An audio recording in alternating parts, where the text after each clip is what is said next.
sadri wa yassir li amri wahlul 'uqdatam min lisani yafqahul qawli rabbi zidni ilma warzuqni fadlan. Semoga dengan membaca doa sebelum pembelajaran kita dapat berjalan dengan lancar dan ilmu yang diberikan nanti dapat bermanfaat bagi kita semua. Amin. Sebelum kita mulai pembelajaran, Ibu ingin mengambil absen dulu. Mohon dilihat temannya yang sampingnya. Jika tidak ada, siapa yang tidak hadir? Ibu. Putri, kenapa dia? Semoga Putri diberikan kesembuhan oleh Allah ya. Baik.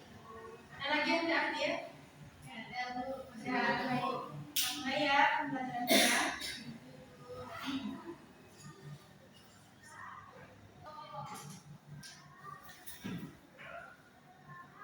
Baik anak-anak, sebelum kita masuk pada materi pembelajaran kita pada hari ini, Ibu ingin bertanya sebentar kepada Ananda. Ananda pasti sering kan menggunakan smartphone. Nah, main game. Ya, nah itu. Nah, pembelajaran kita mengenai itu ya. Nah, yang mana bahwasanya semua teknologi modern yang kalian gunakan setiap hari itu ternyata memiliki akar sejarah dari ilmuwan-ilmuwan Muslim yang hidup lebih dari 1000 tahun yang lalu. Konsep algoritma yang menjadi dasar dari semua komputer dan aplikasi itu ditemukan oleh seorang ilmuwan Muslim kita, yaitu Al-Khwarizmi. Apakah tahu dengan Al-Khwarizmi? Tidak, Ibu. Oke, nanti ya kita bahas ya. Nah, maka dari itu pada hari ini kita akan belajar tentang perkembangan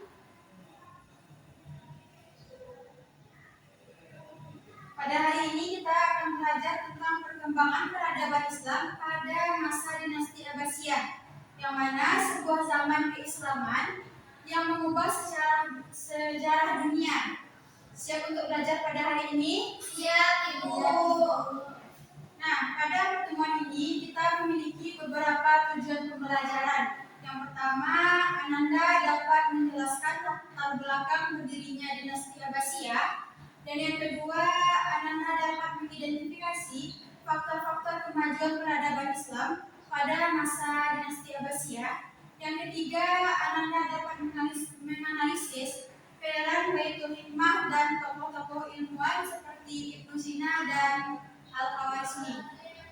Dan yang keempat, Ananda dapat mengambil nilai keteladanan dari sejarah ini untuk diterapkan dalam kehidupan sehari-hari Ananda. Apakah Ananda paham? Paham, Ibu. Nah, adapun modal pembelajaran kita hari ini yaitu menggunakan CTL atau Contextual Teaching and Learning, yang yaitu kita akan mengaitkan materi sejarah ini dengan kehidupan Ananda langsung dalam kehidupan sehari-hari. Jadi kita belajar sejarah bukan hanya menghafal, tetapi juga benar-benar memahami maknanya. Apakah siap? Siap, Ibu. Nah, anak-anak, apakah ada yang tahu apa itu dinasti Abbasiyah? Tidak, Ibu. Dinasti Abbasiyah ialah suatu dinasti atau kekhalifahan Islam yang berkuasa sangat lama, yaitu dari tahun 750 Masehi hingga 1258 Masehi, yang mana lebih dari 500 abad. Anak-anak, ada yang tahu silsilah berdirinya dinasti Abbasiyah ini? Tidak, Ibu. Nah, jadi silsilah berdirinya dinasti Abbasiyah ini yang mana didirikan oleh keturunan Abbas bin Abdul Muthalib, yang merupakan paman dari Nabi Muhammad SAW, yang menggantikan dinasti Umayyah. Dan adapun skala wilayahnya, yang mana wilayah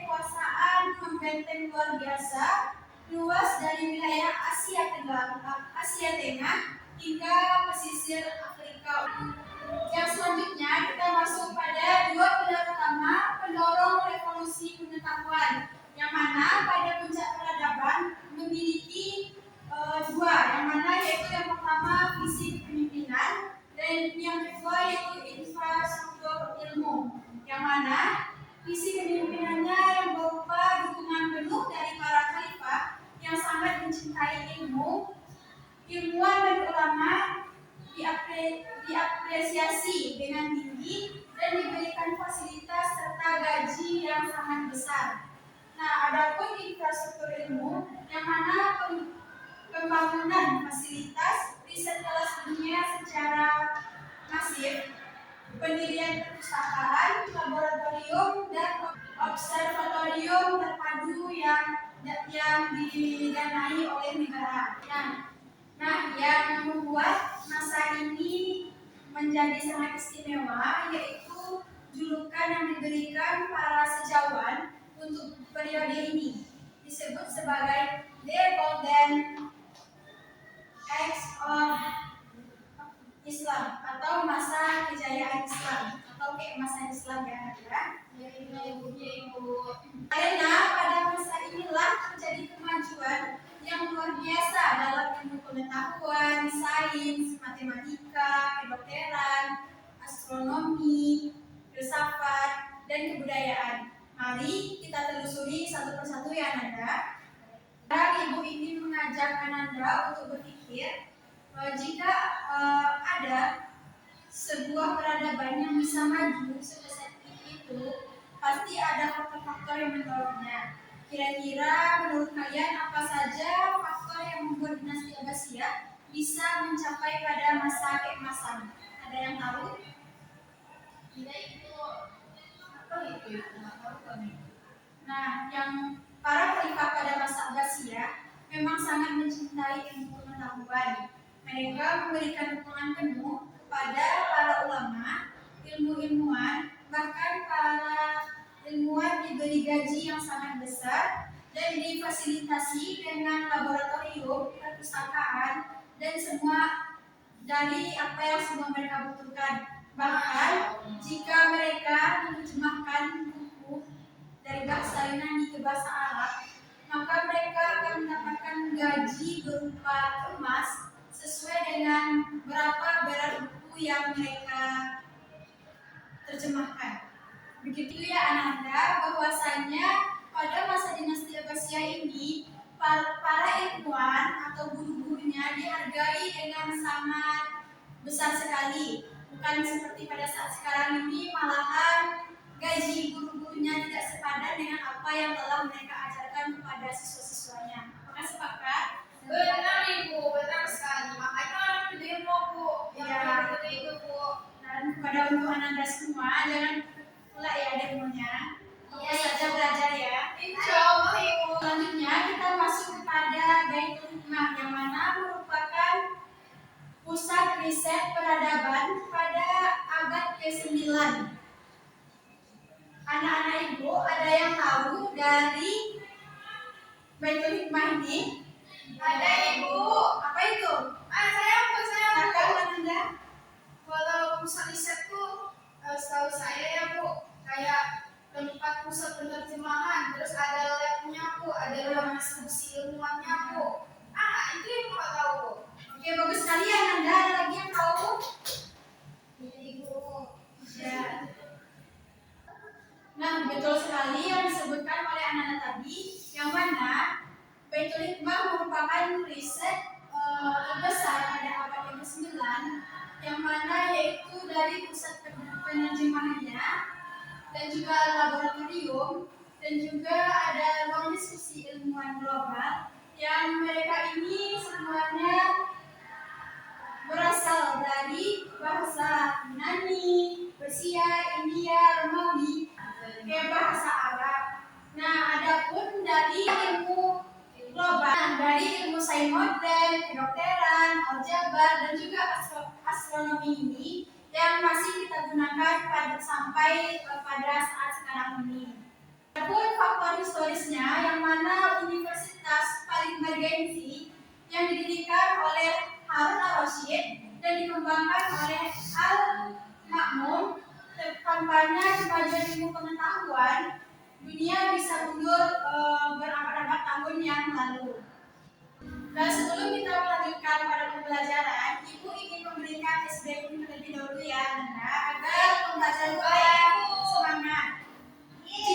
Jika Ibu menyebutkan angka 0, maka Ananda cukup diam saja. Jika Ibu menyebutkan angka ganjil, Ananda tepuk tangan 1 kali. Dan apabila Ibu menyebutkan angka genap, Ananda tepuk tangan 2 kali.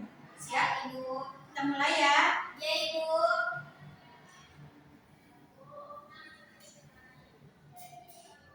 0, 5, 6,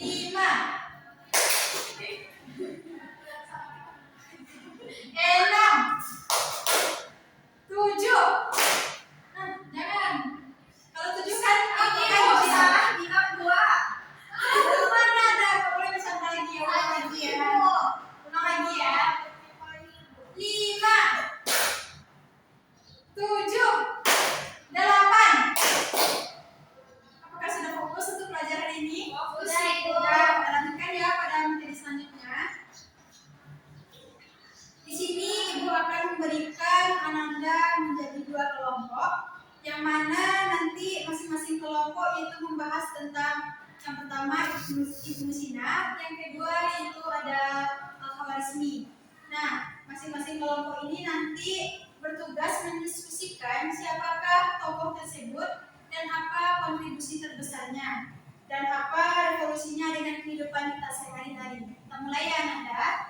Yang kelompok kepada kalian, yang mana ada kelompok 1 dan kelompok 2.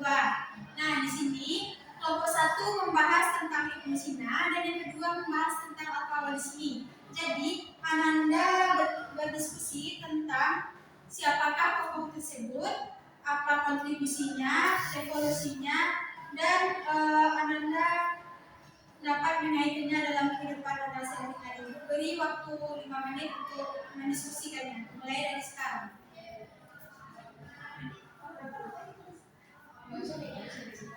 Apakah sudah selesai diskusinya, Ananda? Sudah, Ibu. Nah, coba perwakilan dari kelompok 1 silahkan. Main. Nina ada Ibu. Main, Ibu. Pada masalah, silahkan.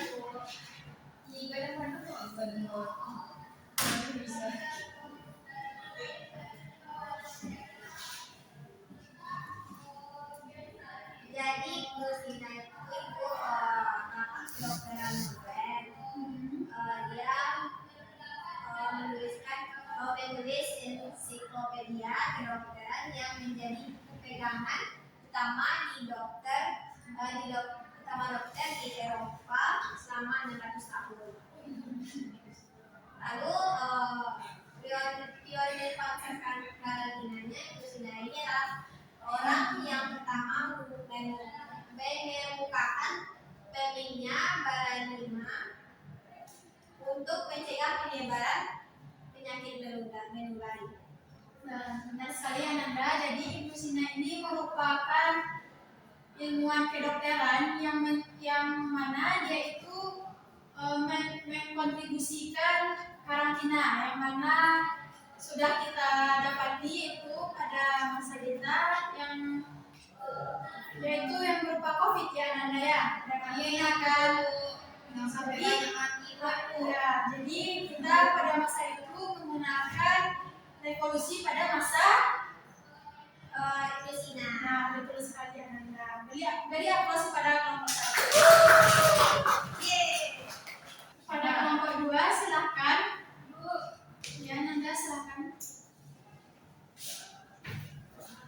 Baiklah teman-teman, di sini saya perwakilan dari kelompok 2 akan mencoba menjelaskan apa yang telah kami diskusikan. Yang mana tadi kami terkait dengan Al-Khawarizmi. Yang mana teman-teman, Al-Khawarizmi ini dikenal dengan bapak algoritma dan aljabar. Kenapa? Karena beliau telah menemukan kedua hal tersebut, yang mana dengan seperti kayak bapak ini menemukan aljabar dan angka Arab.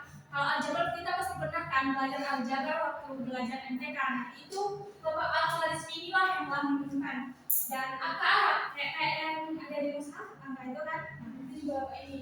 Kemudian ada algoritma. Algoritma ini itu merupakan dari nama beliau itu sendiri, dari nama Bapak Al-Khawarizmi itu sendiri. Jadi adapun asal usul dari algoritma ini teman-teman itu diambil dari nama beliau yang dilatinkan menjadi algoritmus, yang mana ini menjadi asal katanya menjadi algoritma, yang mana itu merupakan untuk menyelesaikan masalah-masalah yang ada seperti kita sekarang ini kan banyak memakai algoritma. Oke, itu Ibu.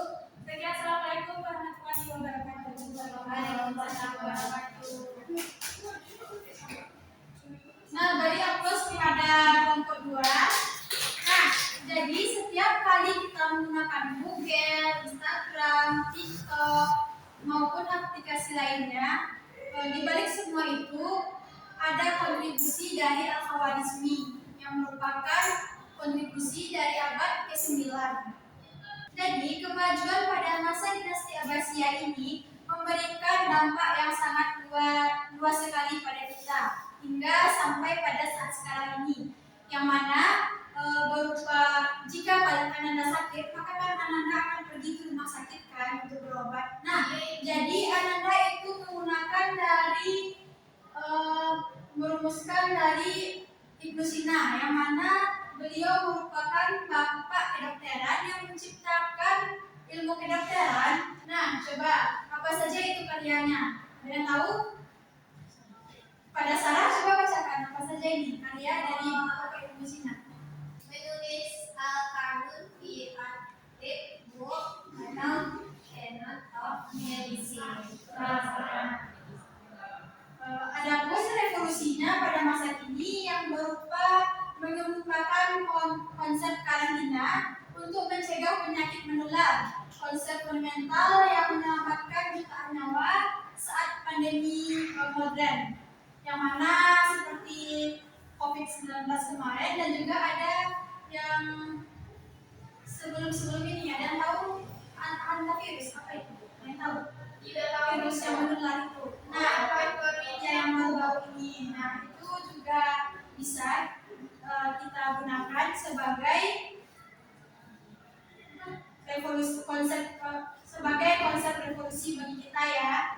Iya, Bu. Ada yang selanjutnya yaitu ada tokoh ilmuwan Al-Khawarizmi, yang mana beliau merupakan bapak matematika atau bapak aljabar. Nah, di sini kan pasti Anda semua pernah belajar matematika kan?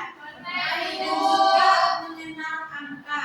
Nah, jadi Bapak Al-Khawarizmi inilah yang menciptakan angka itu dari matematika yang kita pelajari.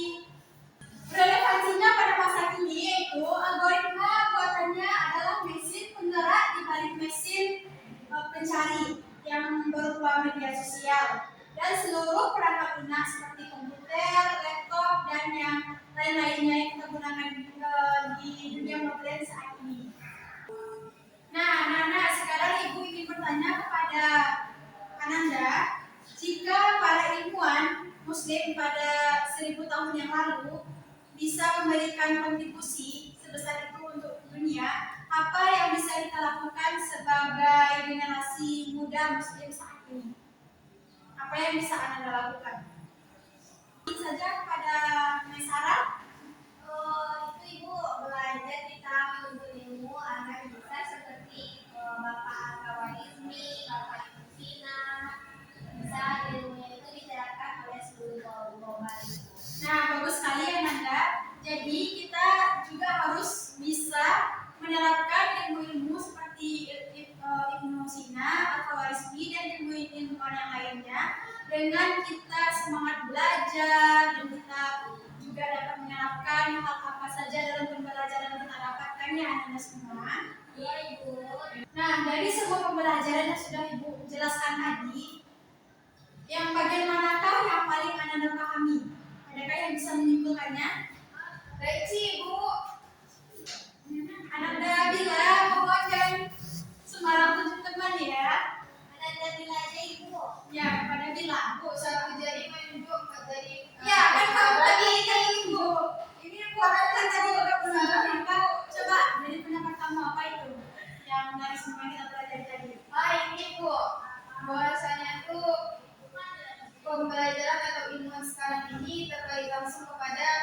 pada masa dinasti Abbasiyah seperti kedokteran yang diciptakan oleh Bapak Ibnu Sina sendiri atau Bapak kedokteran yang masuk sekarang ini. Terus itu seperti algoritma, habis itu aljabar, dan itu dikembangkan oleh Al-Khawarizmi sendiri Bu, pada masa dinasti Abbasiyah. Dan pembelajaran apa yang mereka kembangkan itu sampai pada saat ini Bu. Oke, bagus sekali Ananda. Berarti Ananda sudah paham atas pelajaran yang sudah diberikan. Jadi dapat kita simpulkan pembelajaran pada hari ini yang mana dinasti Abbasiyah merupakan khalifahan yang berdiri dari tahun 750 Masehi hingga 1258 Masehi, yang mana yaitu berjalan lebih dari 500 tahun. Sebelum kita tutup, Ibu ingin kalian sebentar merenungkan dalam hati kalian suatu hal apa yang paling berkesan dalam pembelajaran ini bagi kalian, dan apa saja hikmahnya yang dapat kalian terapkan dalam kehidupan kalian nantinya. Nah, di sini Ibu juga akan memberikan tugas yang Ananda di rumah, yang mana tugasnya berupa ini. Yang pertama bisa kan Anda bacakan tugasnya apa? Coba bacakan Anda. Cari satu tokoh ilmuwan muslim era Abbasiyah atau di luar Ibnu Sina, Al-Khawarizmi, dan Al-Farabi. Tuliskan satu paragraf bermakna yang berisi siapa nama tokohnya, kontribusi terbesarnya, dan relevansi dan ilmunya dengan kita. Nah, benar ya. Jadi tugas ini dikumpulkan minggu depan ya Anda. Jangan ada sampai lupa ya tugasnya. Mana tulisnya Bu? Di buku catatan saja ya. Nanti dikumpulkan pada di jam pertama teman kita ya Anda. Baik, sampai di sini pembelajaran yang Ibu sampaikan. Apabila ada kesalahan Ibu dalam mengajar, mohon dimaafkan. Semoga ilmu yang diberikan dapat bermanfaat bagi Anda semua dan dapat diterapkan dalam kehidupan sehari-hari. Mari kita tutup pembelajaran pada hari ini dengan melafazkan hamdalah dan langsung ditutup dengan doa kafaratul majelis. Alhamdulillahirabbil alamin.